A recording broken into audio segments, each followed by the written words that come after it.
Now to Myanmar, where the military junta has levelled fresh charges against deposed leader Aung San Suu Kyi, accusing her of accepting illegal payments worth $600,000 and gold while in power. So far, they've produced no evidence to back up the charges. Meanwhile, at least 6 people have been killed in Myanmar on Thursday after security forces fired on them during demonstrations. They were in the town of Myaing, taking part in protests against last month's military coup, which overthrew Aung San Suu Kyi's government. There are also reports that at least one other person has been killed in the country's largest city, Yangon. This latest violence comes after the UN Security Council demanded the military restore democratic control. It is absolutely essential to respect the result of the elections and to allow for a situation in which we move back to a democratic transition. Let's get more from journalist Andrew Nackhamson, who joins us from Yangon. Welcome, Andrew.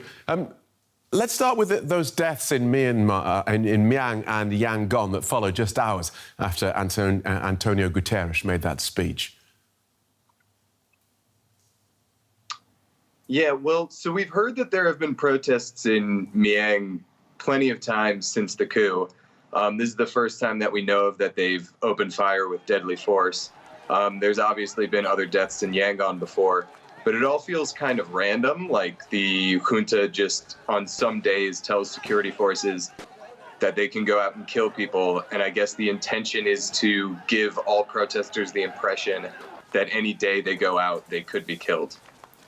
And the military says it only uses force where necessary. And as far as we can see, watching the TV clips, the protesters are peaceful. So what's your assessment? Yeah, I think that's just flatly not true. Like you said, the overwhelming majority of the protesters have been totally peaceful, unarmed. We've seen, teenagers, young women shot in the head. It really doesn't reflect what the Tatmadaw is saying about only using force when necessary. They seem to use force totally indiscriminately. Aung San Suu Kyi, now the country's former civilian leader, she's facing new allegations that seem much more significant than the 2 charges she faced before. Yeah, these are the big charges. She had been charged for some kind of silly things before, violating COVID-19 restrictions, illegally importing walkie-talkies. I think these were kind of placeholder charges while they tried to dig up something a little more serious.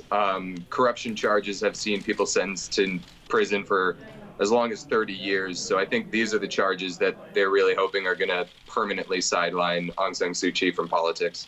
Right, and what are they saying that she has done? Well, like you said, they haven't offered us a ton of details. They said she accepted illegal payments, $600,000 in cash and gold. They said the information came from the NLD's chief minister in Yangon, but all we have so far is the military's word. Meanwhile, the shooting continues and the protesting continues, and no one seems to be giving way.